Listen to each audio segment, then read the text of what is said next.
questions or make comments, we're looking forward to those, so please feel free to use that. And then on to the next slide. So today we're talking about decision making, the decision making work group.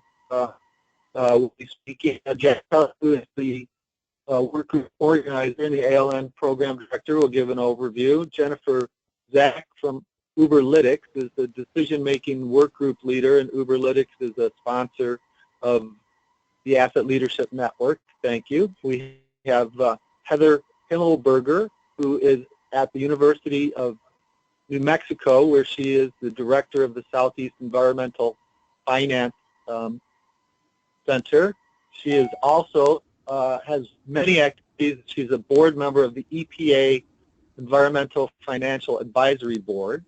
And we have Paul Crocker from the Kansas City Board of Public Utilities, and Paul is also the chair of the Society for Maintenance and Reliability Professionals, the Kansas City chapter chair. So next slide, we're just going to do a very quick overview of the ISO 55000 asset management standard. It's a management system. It's a technical standard. It has three key sections: an overview, a requirements section, and guidelines for application. And the requirements on the next slide show that there are 7 main categories to an asset management system: the organization, leadership, planning, support, operation, performance evaluation, and ongoing improvement. And we decided last year to establish work groups, next slide, including the work to be presenting. There's Anna first and other members of your decision-making work group. And the results of the next slide resulted in a presentation, a paper that we sent to the new administration. And we can move on from that. So we're building this year from recommendation. We're doing patient suggestions. And in addition to our work groups, we have special presentations, including an upcoming presentation from the Building Smart Alliance Thought Leadership that's being sponsored by the National Institute of Building Sciences. And then our final presentation is a case study from the city of Calgary, which has a very extensive implementation of ISO 55000 for their entire city. And then on to our next slide, where we have Jack Kelly. So go ahead, Jack. Thanks, Mike. So I've been with the Asset Leadership Network now for, I guess, about 3 years.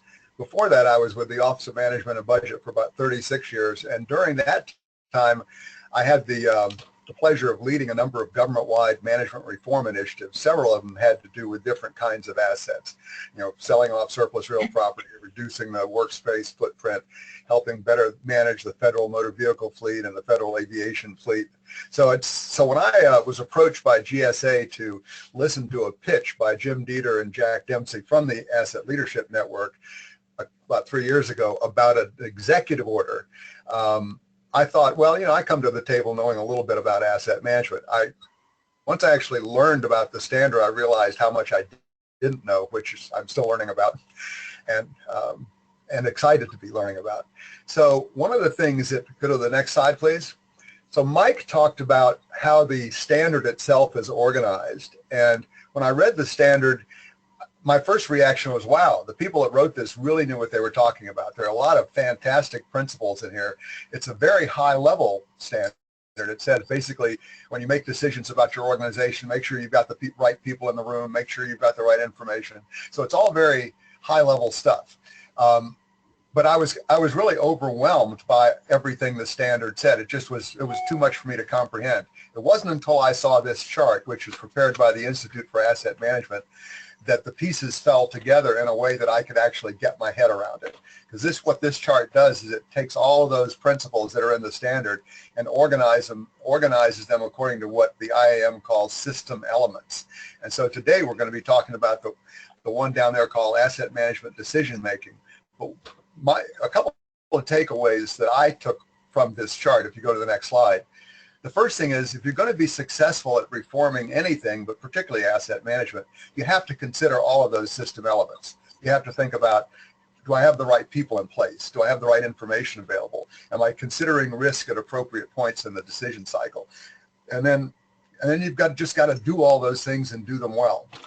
It's also one of the other things that the standard proposes is that you should take an enterprise perspective on asset management. In other words, you should have at the very, very top of the organization, somebody should think about all of the assets, not just the way we usually think about it, which is by stovepipe. We have real property, we have personal property, we have subcategories of that.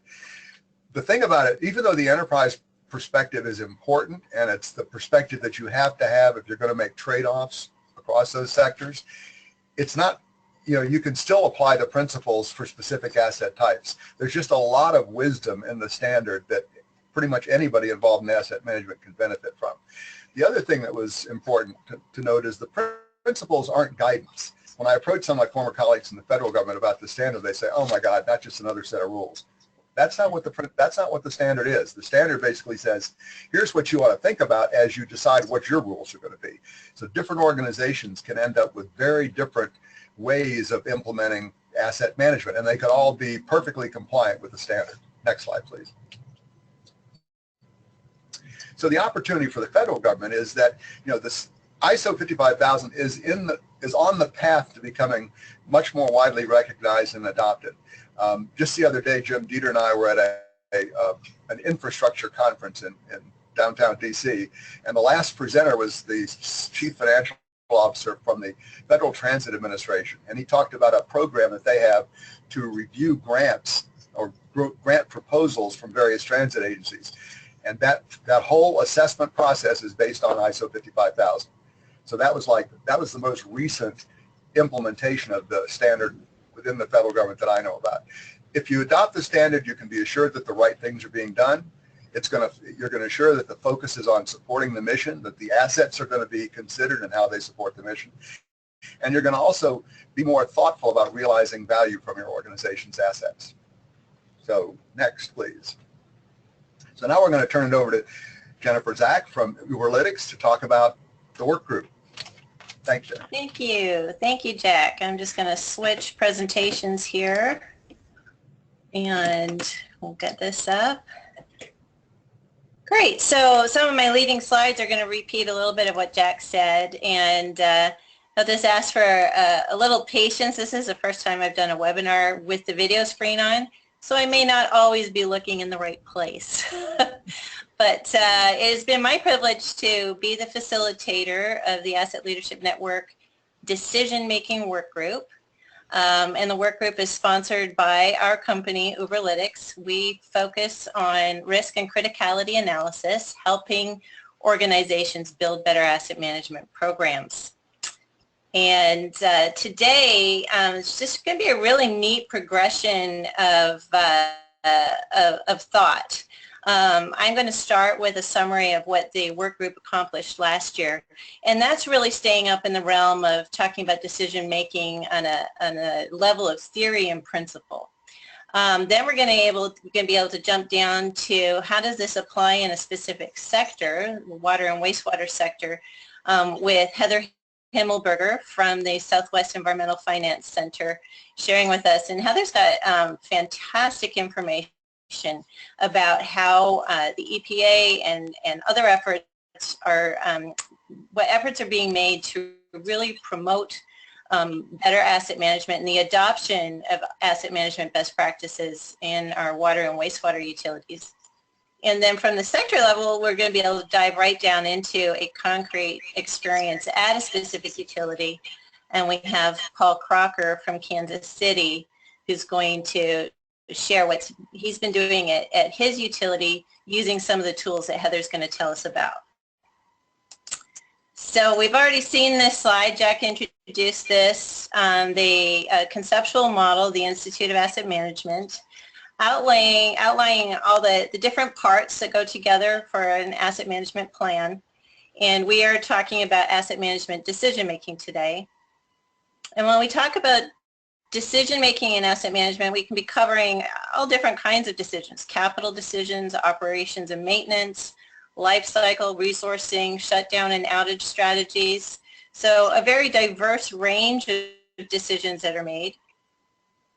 And when we convened this working group last year, one of the things that was so interesting was how diverse the participants were. We had participants from different sectors, working in different disciplines of asset management, with a broad range of experience and very different mandates as to what they were to accomplish in their work in asset management.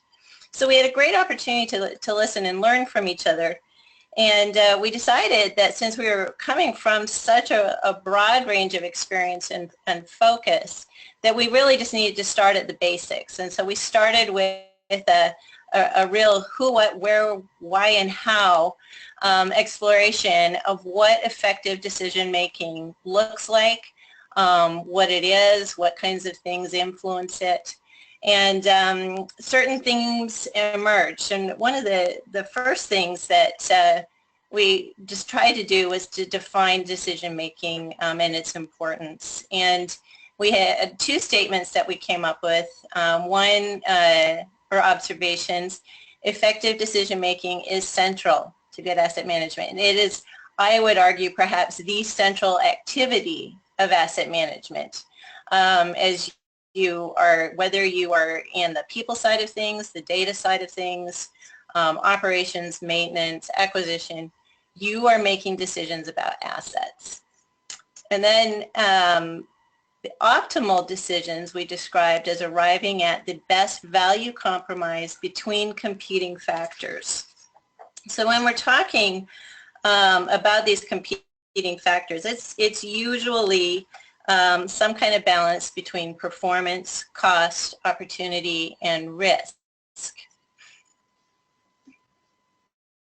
So then we started to say, okay, what types of decisions do we make? And I already alluded to this a little bit, but depending on where you are in the life cycle of an asset, different decisions will be made. There are decisions about the creation or acquisition of an asset, the operating and maintaining, and then at the end of life. So we've got a very broad range, again, with lots of different people and lots of different mandates making those decisions. Oops, I'm going to jump back.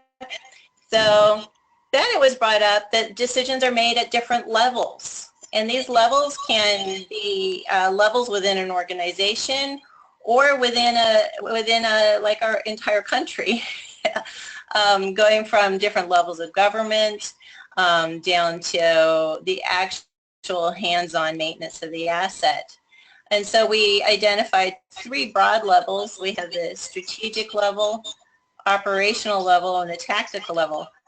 Up at the strategic level, we are seeing, this is where we have policy creation and creating the regulatory environment that we are trying to operate our assets in. And examples of that would be the Clean Water Act or a Treaty on Global Warming. Then in the operational level, this is where we start talking about business plans and implementations and level of service. And we're going to come back to level of service. Heather's probably going to refer to that, but level of service is a really important thing to be talking about. And then we come down to the technical execution, where people are making day-to-day decisions about assets. And that could be somebody in accounting or engineering or maintenance. Oops. So one of the key things that emerged as we started talking about decision making in asset management is that we have different stakeholders with different mandates making decisions about the same assets. And this is where we end up with a lot of potential for conflict, as we each have a different role in handling the same asset. I'm going to just jump forward on my notes. This is where I don't know where to look. But we have a high potential for conflict here and high potential for less than optimal decisions. And so there is a really strong imperative for coordination and collaboration in our decision making about our assets. And an example is the kind of decisions that purchasing might make in acquiring an asset. That influences how operations chooses to run that asset, which influences how maintenance needs to maintain the asset. And all of that can be influenced by how accounting decides to track the asset. So we have a story with one client of ours, a large sanitation district with 10 or 11 different facilities. And in purchasing, the primary criteria for deciding what pumps to purchase was price. So what was the price today on getting a pump that we need today? And what has ended up happening from those purchasing decisions is that they have a completely diverse set of pumps across multiple facilities. And so decisions about price have resulted in a situation where it's very difficult to operate and maintain these pumps because nothing is standardized. They can't keep one common set of critical spares, and it just has then become very difficult, and in that case very expensive to continue maintaining those assets because of decisions that were made at the acquisition stage. So we decided to start brainstorming what are the characteristics of good decisions, and this is just a short list that came to fore, and ideas of alignment, dealing with risk, having a framework for good decision making. Good decisions are dependent on having good asset knowledge. As we just discussed, there are multiple stakeholders, so those need to be identified. There has to be a means of setting priorities. Risk has to be considered. And we had a very long list, and as we started looking at all these different things that go into good decisions, 4 themes emerged. And these are the themes that we felt really were central to optimal asset management decision making.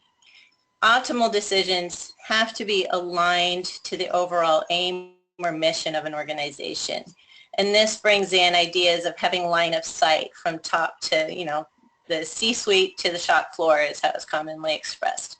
And that we need a strong cross-functional collaboration so that everybody is in line working towards the same mission. So alignment is very central.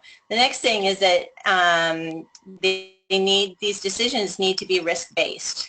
To make good decisions, you have to have a clear understanding of your risk factors so that you can set the right priorities.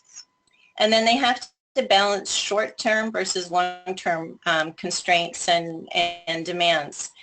This is perhaps one of the biggest things that poses challenges. Decisions made based on short-term constraints that don't take into account what the long-term aim or level of service requirements or needs are going to be. And then finally, good decisions are highly dependent on having good asset knowledge. You need to know what your assets are, you need to know where they are, you need to have lots of good information about them. So at the same time, in parallel to that, what emerged were common issues and impediments. And part of our mandate as a work group was to consider the regulatory environment that we are working in and what kind of statutes and policies are out there that either help or hinder asset management. That is in the complete presentation. I haven't put that into this summary. But some common issues and impediments that emerged were that lack of alignment, that too often decision making happens in silos instead of being comprehensive and coordinated, that there is generally a lack of a justified decision making process, And that's where your decisions can be driven by timing instead of a proper asset management justification. And then next, we are often struggling with incomplete and unreliable asset information. And then one of the biggest impediments is this very short-term view that can be influenced by decision makers, legislators, budget cycles, election cycles, all these different things. And all these things can really end up actually incentivizing bad decision making. For example, when you're dealing with budget cycles, if you are just working to come under cost today for this immediate crunch of your current budget cycle, you might go with a low-cost acquisition that actually overlooks the whole life cycle cost and ends up being a much more expensive choice over time. So we came up with 4 recommendations on how we can overcome these impediments to optimal decision making. The first is to promote whole life cycle based decisions. And that reference there is to the infrastructure asset management standard that was featured a couple of weeks back in one of the webinars. To tie funding to having an articulated asset management plan and best practices, to promote alignment and line of sight, and then of course to promote the adoption of ISO 55000. So in our presentation last year, we presented an aggregate case study from our company, from Youre, demonstrating how a risk-based approach to decision-making can accomplish those 4 recommendations. And it was based on our work with several water and wastewater utilities in a diverse range of sizes and regional locations, but all actively engaged in starting an asset management program. And through that case study, that aggregate case study, we demonstrated how we help utilities establish that alignment with objectives and values. When we work with a utility, one of the first things we do is talk about level of service. Why is it that your organization exists, and what is it that you have to deliver? When you define those things, then you have something to start measuring the performance and operation of your assets against, and you can start identifying risk. Because risk is something that is much broader than just are your assets working or not. There's lots of different things that you need to consider when looking at your risk and your criticality of your assets. There is uptime or production. But particularly in water and wastewater, you're going to have environmental and health and safety issues. You're going to have regulatory issues. You're going to have contractual obligations. And so risk has to be considered in a very broad way. So then we also work with our clients to make sure that they have very complete asset data. If something exists in your facility, you need to know what it is, where it is, and what it does. And so we work with our clients to build complete asset registers and then organize that into meaningful system-based hierarchies that allow us to trace and understand the relationships and risk. And then finally, as we work with our clients, we try to work with the long view. One of the things we always say is, where do you want to be 10 years from now? What is it that your asset management program that you're building needs to accomplish? And so how do we build that out for the long view and look to the lowest cost of ownership? And there's the example that I shared a few minutes ago about the pumps in the sanitation district we were working with. So our ultimate aim as we are working with utilities and other companies is to support sound risk-based decision-making and asset management. And sometimes we use the example of the magic 8 ball.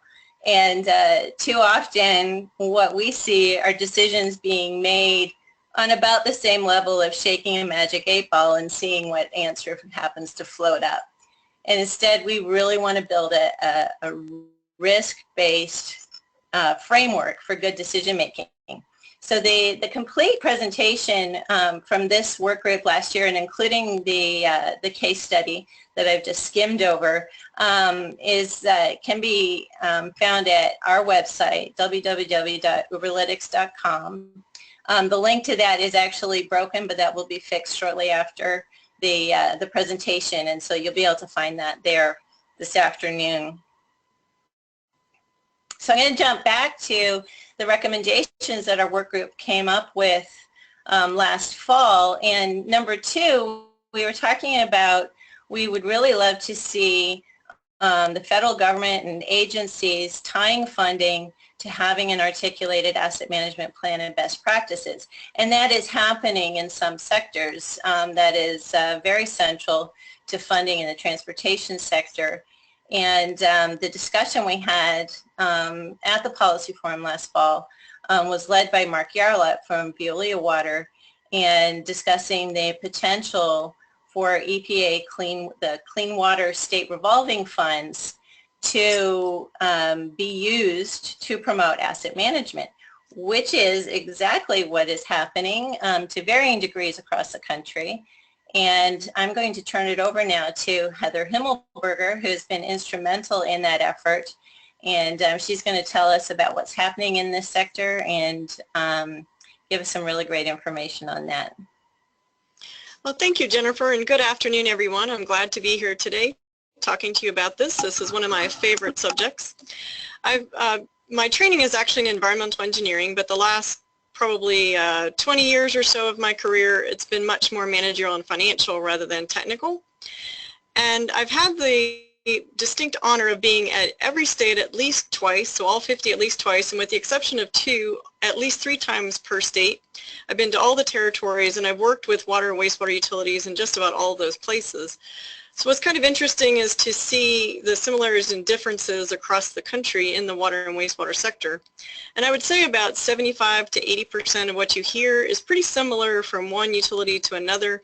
It's just that last little bit that might be different based on a water-rich area or water-poor area, or is the community shrinking or growing, and those types of things. But for the most part, we face very common issues. And one that Jennifer mentioned comes up all the time, and that's the conflict between procuring assets and the people who have to operate the assets. And the example that she gave is one we hear extensively. It doesn't matter where you are, everybody kind of has that issue. So in some ways it's good to know we're all alike, in some ways maybe it's not, but I think a lot of what makes us the same can help us work together and help each other.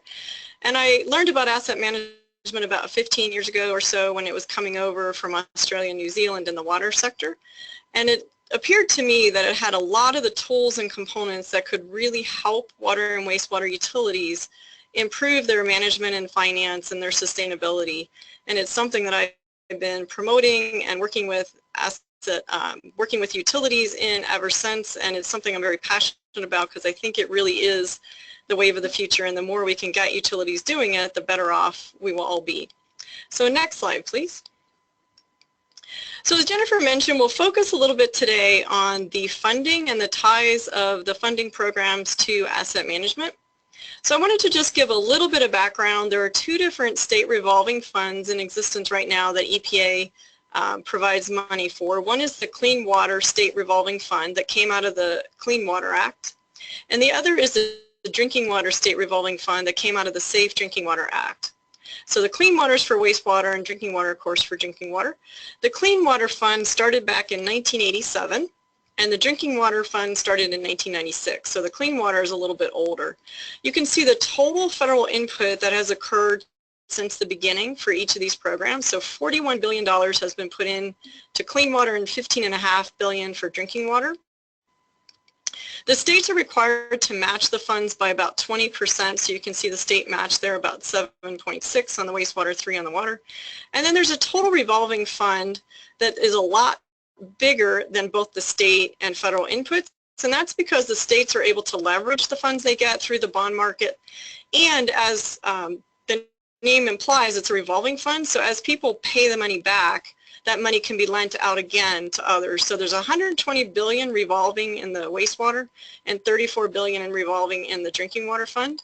So it's a huge reach of money. And you can see the number of projects there, 38,000 projects that have been done on the wastewater side and almost 13,000 on the water side. So although this is not the only funding source that water and wastewater utilities have, it's certainly a big player, and it's a very important funding source, and it does provide low interest rate funding for a lot of utilities. So next slide, please. As part of an asset management subcommittee of the American Water Works Association, there was a survey completed of all the SRF programs across the country to kind of see how they were using asset management. And we wanted to look at whether asset management was required by any of these programs or whether it was incentivized by any of these programs. So we reached out to all 50 states, and we had a response rate of about 82.5%. So the states that are in the dark blue are states where both the water and wastewater program communicated answers. The ones in light blue, just one program or the other responded, and then the gray states were no response received. So next slide, please. So out of the responses we had for the clean water side, 43 state programs responded, and 34 of those require either asset management or fiscal sustainability planning. Now the reason we use the term fiscal sustainability planning is it's somewhat similar to asset management. It has many of the same elements, but it's not exactly the same. And this was written into the Water Resources Development Act of 2016, which kind of amended the Clean Water Act. And it required, in many cases, the use of fiscal sustainability planning as part of the Clean Water Act application process. So given the characteristics of the states, not all of them had to implement that mandate, but many of them did. So you can see the 34 states out of the 43 that had to do that. On the drinking water side, there is not a similar legislation. So only 7 of the 41 states have actually required asset management as part of their process. Next slide, please. So then we wanted to look at the other side. What are the incentives or assistance that the programs provide for water or wastewater utilities to help them with either an asset management plan or a fiscal sustainability plan? You can kind of see the reverse of what we just saw in the previous slide. So out of the states that told us about what they were doing, you can see that on the wastewater side, the additional training, direct assistance, additional funding is a lot lower. So there's only 8 to 12 states or 3 to 12 states that do any of those. On the water side, direct assistance to help systems with asset management, there's 29 of 41 states that provide that. So you can see that there's a lot more incentives on the incentives and assistance on the drinking water side and more mandates on the clean water side. So both of them are kind of heading towards the same place of really promoting and encouraging the use of asset management, trying to have that be part of the funding, but they're doing it in kind of different ways. Some of that has to do with how the legislation was written. It's not the same on both sides, but it's just kind of an interesting dynamic where one kind of went the carrot approach and the other one kind of went the stick approach. But I think both programs would tell you that they would really encourage the use of asset management even if there isn't incentives to do so. Next slide, please. So I wanted to mention an activity that we did sort of in conjunction with the Kansas Department of Health and their use of assisting utilities as well as funding utilities. So the Kansas Department of Health wanted to have a guide that would help water and wastewater utilities do asset management, something that would be kind of a self-help guide that would walk them through the 5 core concepts of asset management. So we created the AM Can Work Guide back in about 2011, and you can see the cover page on the screen. It's accessible through our website at the southwestefc.unm.edu. You can choose services, then asset management, and finally the manual will show up and you can click on it.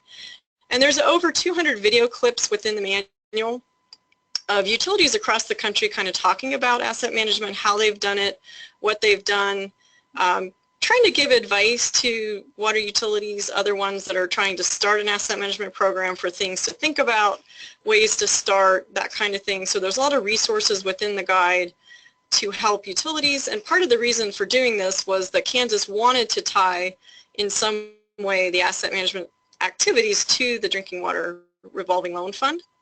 So next slide, please. So one of the ways we did this also was to create something called the Asset Management IQ. This was part of the overall program of developing the AM Can Work Guide.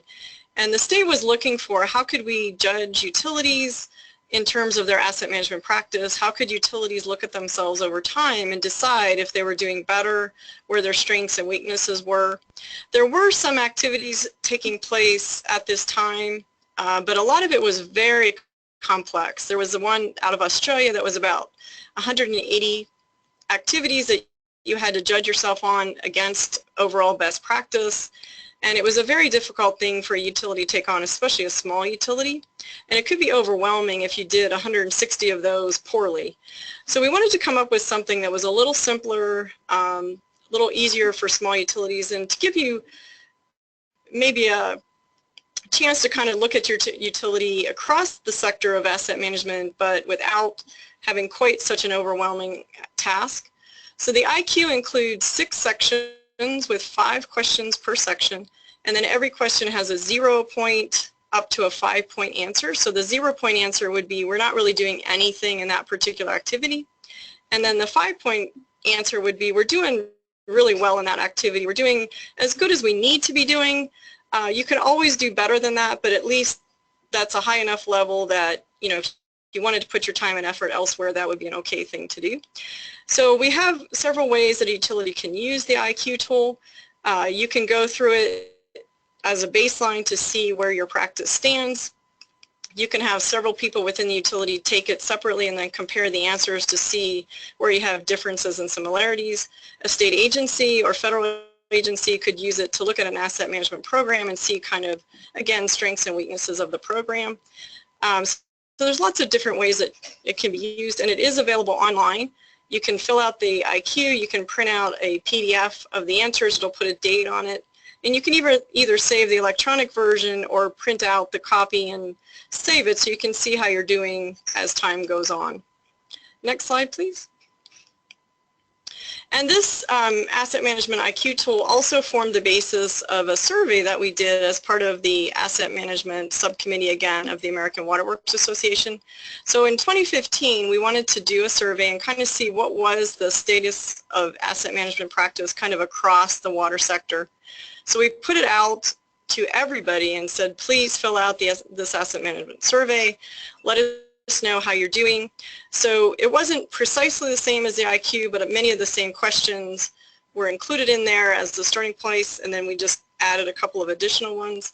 About 800 people answered the survey, and then out of that there were about 530 or so responses that we could use, and there is a report on the AWWA website that you can download that tells kind of some of the results of that survey. So it's kind of a nice way to sort of see how are utilities using it and get some handle on what's happening across the sector. So with that, I want to mention one other thing. Kansas provides additional points on the SRF application for using asset management, so you can get up to 10 points.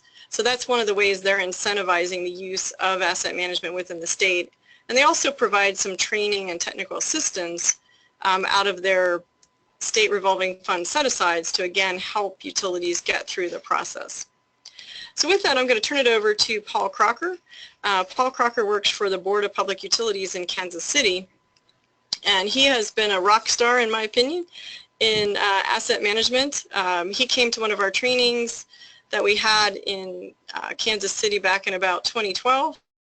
And we worked with several utilities around the Kansas City area, and it's incredible the things that they've been able to accomplish and the successes they've had. So I'm really glad Paul is here today to talk about some of the things that they've done. Thank you, Heather. As Heather said, I'm the maintenance supervisor at Board of Public Utilities, and I kind of got involved with AMIQ and asset management probably around 2012. Before that, I was a utility operator here at the water plant, learning to operate the plant, and then shortly after that an opportunity came open to move into maintenance, and I took that position. I've been in maintenance and supervisor role ever since. But one of the things that kind of got me started even before the AMIQ was we had a CMMS system, IBM Maximo, for our plant, that was built when our plant came online in 2000. And up until, I think, 2007, it really hadn't been used. So they, part of my duties and responsibilities was to get that CMMS system stood up, and so part of that was to build out our physical storeroom and then get that inventory into Maximo. So I've kind of going into this, I had this kind of narrow view of what asset management was through kind of the lens of a CMMS system. And so I've kind of, over the years, I've broadened that perspective quite a bit, and starting in 2012 with the AMIQ workshop. So one of the first workshops that we had, I believe it was in 2012, we were given these workbooks. I don't know if you can see it on my screenshot here.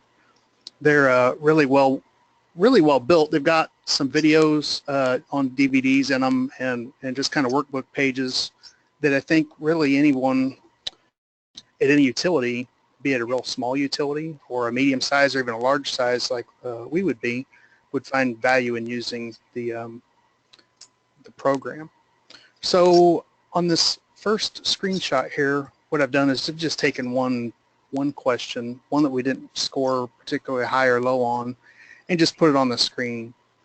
This is built off of an online tool that KDHE has access to. I think it's through Southwest Environmental Finance Center. But you can go through and click a checkbox on any one of these and assign yourself a point for based on how you understand the question and how it relates to your organization. So in this first one, the question was, is asset management terminology understood throughout the organization? And so when I first started thinking about this, is like we're a dual utility, we're power and water. And so one of my questions back to KDHE was, do I need to consider the power side in this or just water? And they said, no, this is mainly for water, and so just consider it from the water viewpoint. So we've been answering this particular question as a 3 really since 2012. So we have some room to work here. It's not really to rate yourself against anyone else, but it kind of gives yourself a guideline, where am I at and where can I improve? So if we want to improve our asset management, we could go to the 4th one down. All the organization's personnel understand asset management concepts and terminology, and 5th and so on. So that's just one example. And you can go to the next slide.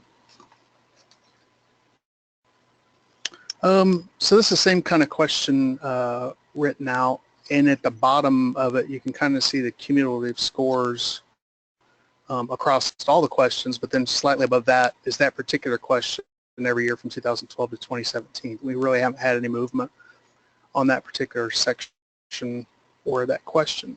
But you can see on the bottom where the cumulative scores, we started out as a 60 in 2012, an 81 the next year, 86, a couple years 89s. And for most of those years, I filled out the AMIQ, which, you know, this is a printout kind of I think the original 2012 document, and I don't remember how many pages it is, probably 15 or 20 once you print it all out. And for each of the sections that you fill out, the score is totalized, and you'll get one final report that kind of shows where you scored at in each of the sections. Like this one, general asset management was a 12, current state of assets was a 16, level of service was a 15, assets critical to sustain performance was an 8, life cycle cost was a 14, and finance was a 16, and that gave us a score of 81. This must have been the 2013 AMIQ. So we've kind of been doing that every year, and this year I decided I would do something a little bit different. Usually I'd fill these questions out from kind of my point of view and talking to my supervisors. But this year I decided I needed to take it up a step above that and decided to do it with my division manager, who has a better view of the water department across the enterprise, both on the distribution side, water engineering, and water production where I work. And so we sat down for, I think, an hour and a half and read through all the questions and scored them. And honestly, I was a little bit nervous because I thought we might score some of these lower, but turned out we did pretty good. I learned a few things that I didn't know about the organization, how we use the funds. So that was really kind of enlightening. We have a lot of work to do. And I think anybody that's on an asset management journey would probably understand there's probably no end goal that's really attainable. You can only strive to get better over time. So go to the next slide. So kind of the future for us is just a continual annual AMIQ. I usually fill it out in April or May every year and send it to KDHE. Along with that, our finance manager sends a financial report to KDHE. And then from those, we're evaluated against other utilities with scores and financial reports to determine how many extra ranking points we get. And to my knowledge, every year since we've been doing this, we've got the full 10 extra ranking points. That usually allows us access to low cost or no cost funds for capital projects. Some of the things I'm doing inside of the plant kind of tactically is a criticality analysis of our assets across the basins. Coming up in October, we have a SMRP, Society for Maintenance and Reliability Professionals, actually it's a national conference here in Kansas City, and as part of that conference we're going to be doing a tour here in the plant. And then the day after that, Reliability Web's going to host a one-day certified reliability leader workshop. And that one's free, so if anyone's going to be at the SMRP conference, they can sign up through Reliability Web and attend that one-day workshop. We also have a 3-day kind of focused lubrication excellence training. And then kind of on a tactical level, I'm also kind of writing an AM policy document to share back with my manager and hopefully in front of the board and get something inside the utilities management structure. And so with that, I guess I'll turn it back to Jenny. Thank you, Paul. Paul, I have one question for you. I know that you are really championing asset management in your organization, and you're doing that both up and down. What has been your biggest challenge so far? Culture. Honestly, it's like the brick wall. I mean, all the other stuff is great if you talk about it and have it on paper and you can see it, but culture will stop it. The culture will stop it at any level, every level. So, I mean, that's really one thing I think anybody that's on an asset management journey has to be aware of. Even if you were at top, I think you'd have to consider what's the culture of your utility and how can you overcome or improve that culture to make asset management more acceptable and built on throughout the utility. I mean, like the goal is really to have a line of sight through all business sectors and kind of back towards the aim or mission statement, you know, which for our utility is to focus on the needs of our customers to improve the quality of life in our community while promoting safe, reliable, and sustainable utilities. And at tactical level, I try to live up to that every day in the decisions I make in the plant. But I'm just one guy out of almost 600 that work at the utility, and I can't say that all 600 people think that way. Oh, well, thank you so much, and thank you to Heather as well. I really appreciate your participation, both of you, in our work group, and we have several other members as well. Just jump ahead here. We definitely invite you to contact any of us, and we're going to have opportunity for questions here in a minute. But please do reach out. We'd love to hear your questions and comments.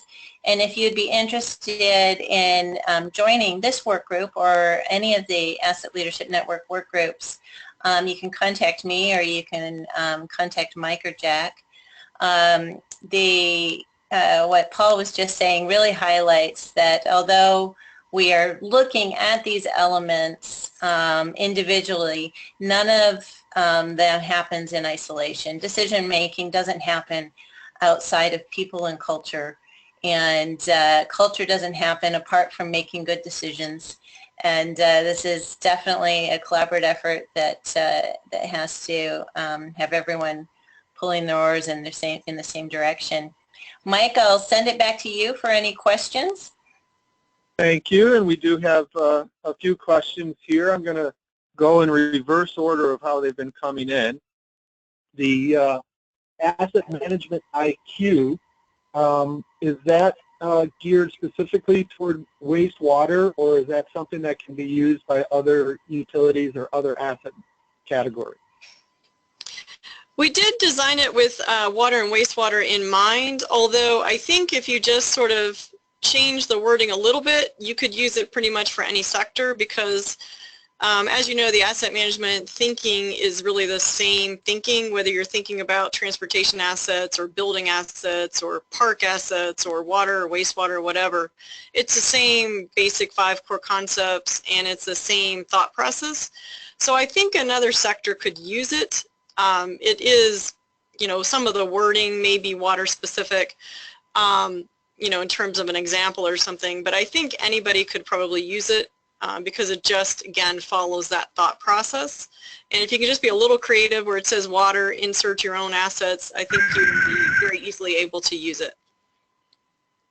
Well, this just network point of business about you can mass customize that for others because it's an excellent rating system. Another question.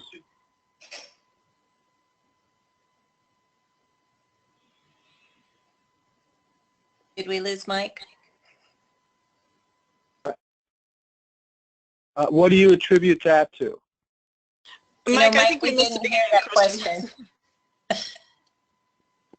It was for Paul, the higher score from his supervisor. What do you attribute that to? You know, I didn't I didn't bother re-reviewing this before we did this. Let me flip back through here real quick and see if I can see.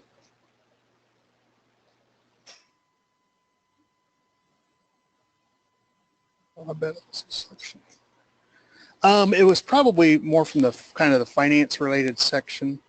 I think I'd been kind of underscoring it a little bit, and then after talking to my manager, it kind of gave us the higher score. Because sometimes if you have a larger utility, it takes like a few different eyes looking at it because somebody might be more familiar with the maintenance side and somebody else may be more familiar with the finance side. So sometimes you'll see a slightly different score if you're not involving, you know, the finance people in it and that sort of thing. So chances are something like that where maybe they were just a little more familiar with some of the financial activities or, you know, those kinds of things. We do see that sometimes if, you know, it's a large organization, only one person is filling it out, that maybe there's a few nuances that a more finance specific person would know and, you know, somebody else in the organization might not. So is it recommended that it's distributed to many people in an organization? We would definitely recommend that, you know, one way we like to use it is to give it to multiple people within the same organization, have them all take it and then compare the results because that gives you a nice point of discussion. In fact, we just did this with a utility in Kansas recently where we had several, Iowa. Got Kansas on the brain today. So we had a utility, relatively large utility in Kansas, and we were working with them on asset management, and as the first activity we said, have everybody in your utility take the IQ and then share the results separately. Don't combine them. And then let's look at where there are differences of opinions, and that's a nice starting point for, okay, why was, you know, this particular aspect given a 5 over here and a 2 over there? Let's talk about that. You know, which one is the more correct of the two? You know, how are different people viewing the utility? And it gives you that chance to kind of have a dialogue about what's going on in the utility, and then at the end we kind of put all the scores together and pick the ones that they felt best reflected the utility and then could give the overall score from there.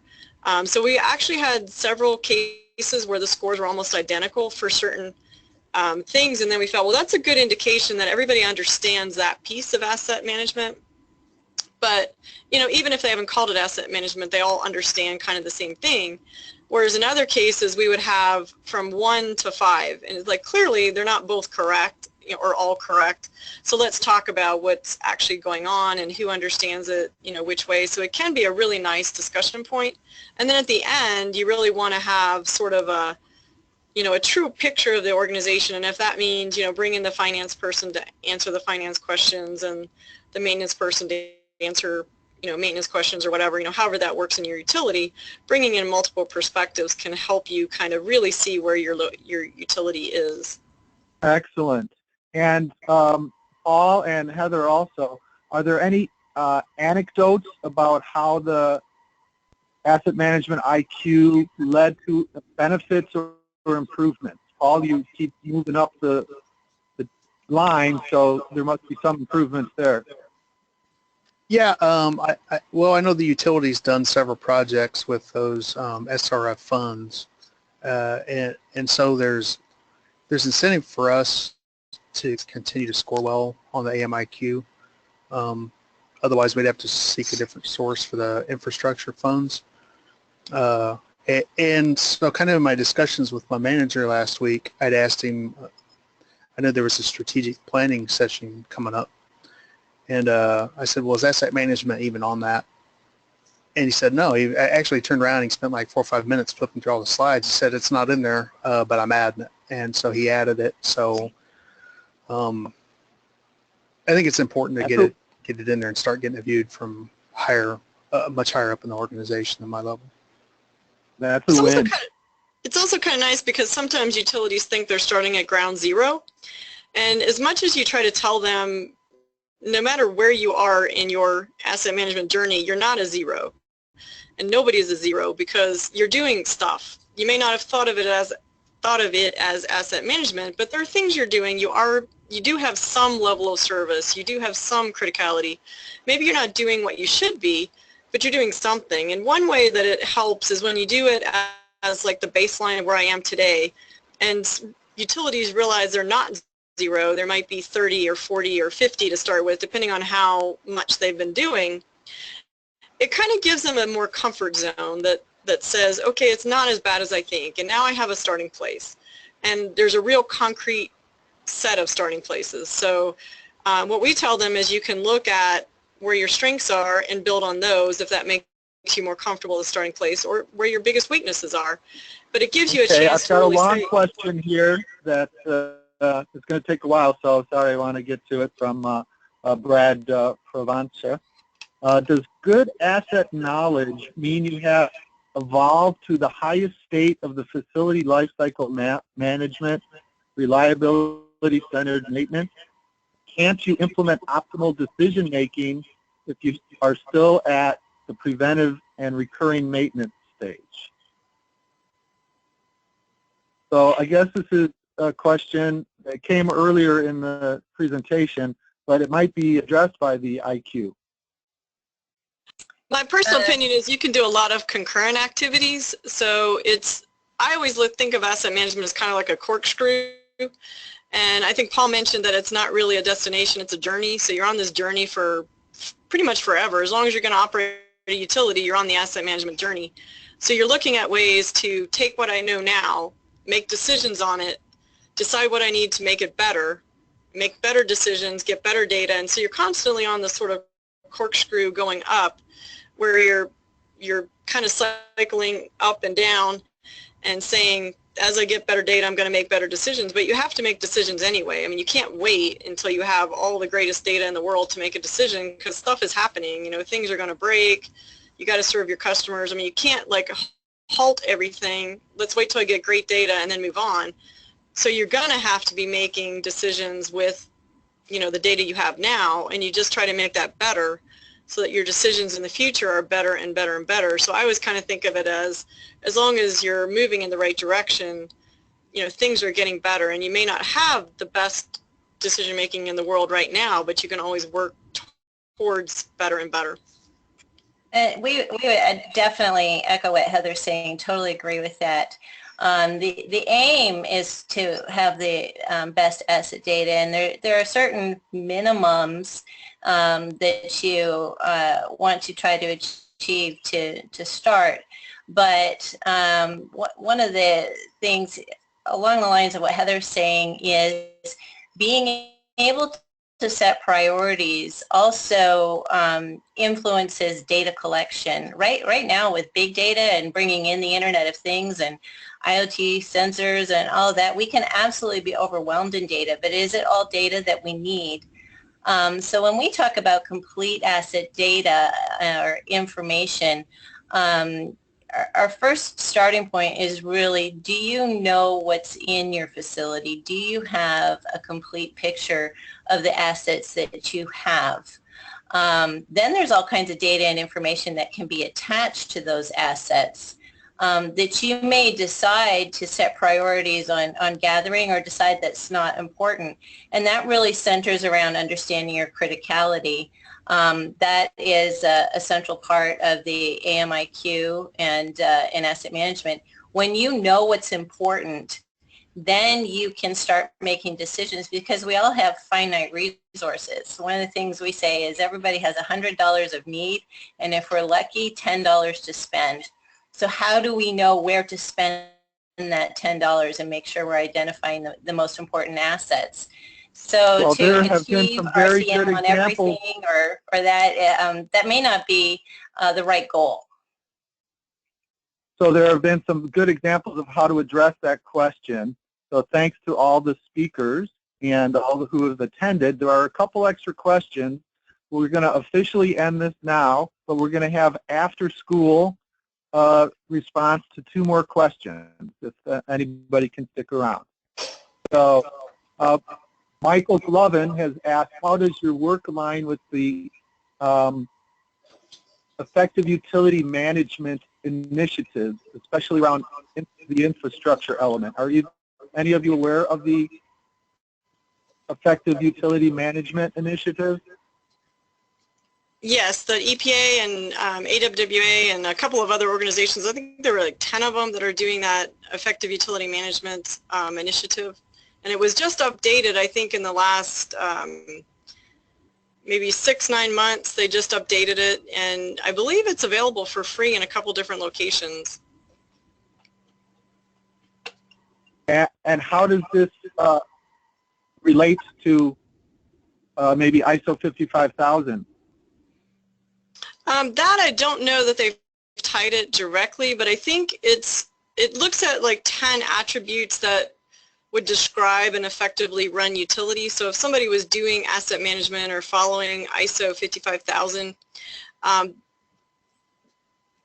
they would likely to have these characteristics. So I think they're sort of tied that way. It's kind of describes a utility after you've kind of taken an asset management journey or an ISO 55000 journey. You're likely to have those attributes. So it's maybe tangential or interrelated, but they're not precisely the same thing. But I think it's a good metric, a benchmarking tool that one can use to say, well, where should I go as a utility? And there's many ties to the 5 core concepts that could be connected to those 10 utility attributes. Excellent, thank you. And then from James Salmon, we have, is anyone putting ISO 55000 requirements into wastewater procurement laws, regulations? Not that I've heard. And as I understand, Heather, a lot of your work and the work in the EPA, that predates ISO 55000. So you've got some efforts going in parallel, is that correct? Yes, a lot of it was done, I mean, it kind of all came over from the same, sort of folks, the Australians and New Zealanders who were really active in making that International Infrastructure Management Manual, the IIMM. So there were a lot of that same kind of thinking that I think went into both of them, but a lot of the efforts predated the 55,000. So I think, I would guess that they're probably in fairly good coordination with each other, but I don't think anybody was taking those standards and directly applying them. That may happen in the future as, the standards get out there and they're used more and more. But as of now, I haven't heard a whole lot of folks that are directly using that 55,000 to, put that into the SRF program or an individual utility.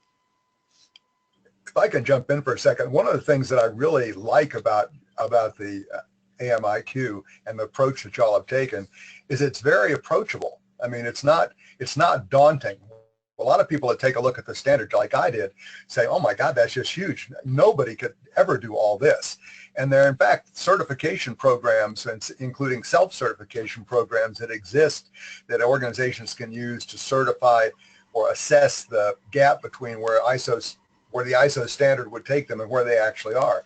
But a lot of that seems like too big a lift for a lot of people. And what you've developed is something that looks very approachable, very accessible to people just to start thinking about asset management in a structured way.